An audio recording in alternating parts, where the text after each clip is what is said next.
Halo guys, perkenalkan nama saya Nur Asisa, NIM 0910580221015 dari program studi pendidikan bahasa Indonesia Fakultas Keguruan dan Ilmu Pendidikan. Baik, pada kesempatan ini saya akan mempresentasikan atau mempertanggungjawabkan hasil tugas mata kuliah dari belajar dan pembelajaran. Konsep belajar dan pembelajaran.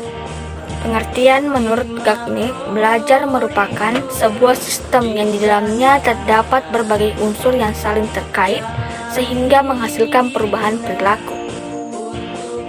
Ciri-ciri belajar. Belajar harus memungkinkan terjadinya perubahan perilaku pada diri individu.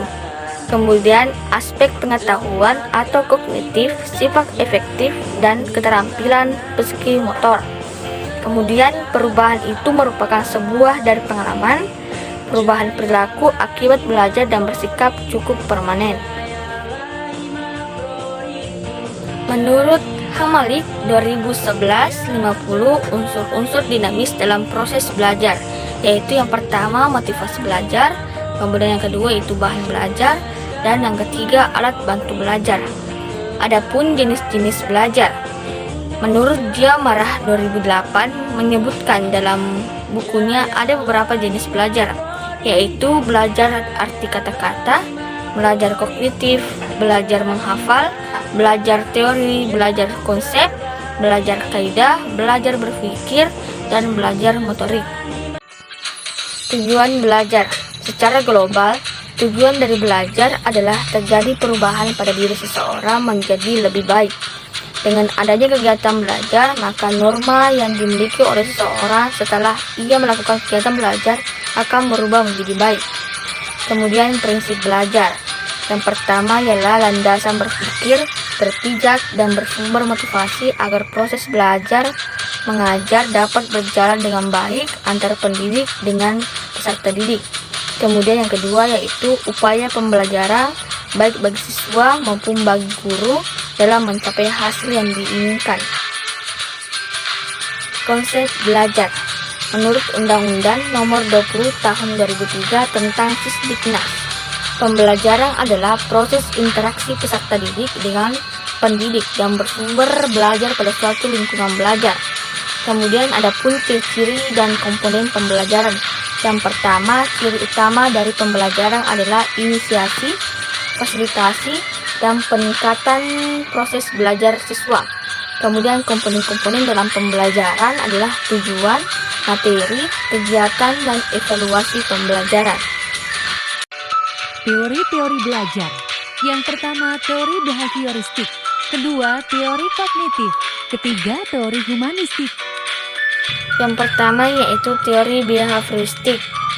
Belajar adalah usaha guru membentuk tingkah laku yang diinginkan dengan menyediakan lingkungan agar terjadi hubungan stimulasi lingkungan dengan tingkah laku belajar. Aliran ini menekankan pada terbentuknya perilaku yang tampak sebagai hasil belajar, mendukung siswa sebagai individu yang pasif. Tujuan pembelajaran yang ditekankan pada penambahan pengetahuan, unsur-unsur penting dalam behavioristik, hubungan S ke R, siswa pasif, perilaku sebagai hasil belajar yang tampak, pembentukan perilaku dengan penataan kondisi yang ketat, dan hukuman. Teori yang kedua yaitu teori kognitif. Belajar adalah cara guru memberikan kesempatan kepada si siswa untuk berpikir agar memahami apa yang dipelajari. Belajar mencakup proses internal yang mencakup ingatan, retensi, pengolahan informasi dan emosi, dan aspek-aspek di kejiwaan dan lain-lain. Beberapa karakteristik dalam teori belajar kognitif. Teori ketiga yaitu teori humanistik. Belajar adalah memberikan kebebasan kepada si belajar untuk memilih bahan pembelajaran dan cara mempelajarinya sesuai dengan minat dan kemampuannya. Kemudian teori humanistik ini adalah manusia bertanggung jawab terhadap pilihan dalam hidup dan perbuatannya serta mempunyai kebebasan dan kemampuan untuk mengubah sikap dan perilakunya. Teori keempat yaitu teori belajar sibernetik. Teori belajar sibernetik adalah yang paling baru dari semua teori belajar yang telah dikenal. Teori ini berkembang sejalan dengan perkembangan ilmu informasi. Menurut teori ini, belajar adalah pengolahan informasi. Adapun keunggulan dan kelemahan teori sibernetik dalam kegiatan pembelajaran. Yang pertama yaitu keunggulannya, yaitu kemampuan berpikir dalam proses teori adanya perubahan. Proses belajar adalah sistem informasi yang diperoleh melalui pengalaman suatu kejadian tertentu. Kemudian yang ketiga yaitu kesemua teori belajar menekankan aspek yang berbeda-beda yang memiliki kesamaan. Adapun kelemahannya yaitu teori aliran ini dikritik karena tidak secara langsung membahas proses belajar sehingga menyulitkan dalam penerapan. Adapun konsep pembelajaran teori sibernetik, yang pertama yaitu menyampaikan tujuan pembelajaran dan memotivasi siswa. Kemudian yang kedua, mengorganisasi siswa ke dalam beberapa kelompok bekerja dan belajar. Dan ketiga yaitu mengarahkan siswa dalam melakukan manipulasi matematis. Kemudian yang keempat yaitu mendiskusikan hasil manipulasi tersebut dan menjadikan sebagai bahan mengonstruksi konseptual. Kemudian yang kelima yaitu memberikan penghargaan kepada kelompok yang telah mempresentasikan hasil diskusi kelompoknya.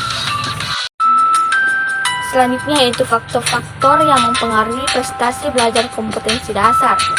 Faktor internal yang mempengaruhi prestasi belajar yaitu inteligensi, minat, bakat, dan motivasi. Kemudian, faktor internal yaitu kondisi lingkungan di sekitar atau sarana dan prasarana, pelatihan akademik, dan lain-lain.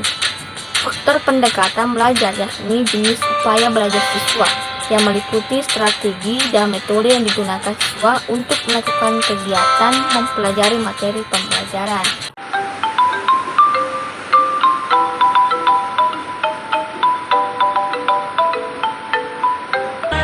Itulah tadi pemaparan materi dari mata kuliah belajar dan pembelajaran. Kurang lebih mohon dimaafkan. Billahi taufiq haq, fastabiqul khairat. Wassalamualaikum warahmatullahi wabarakatuh.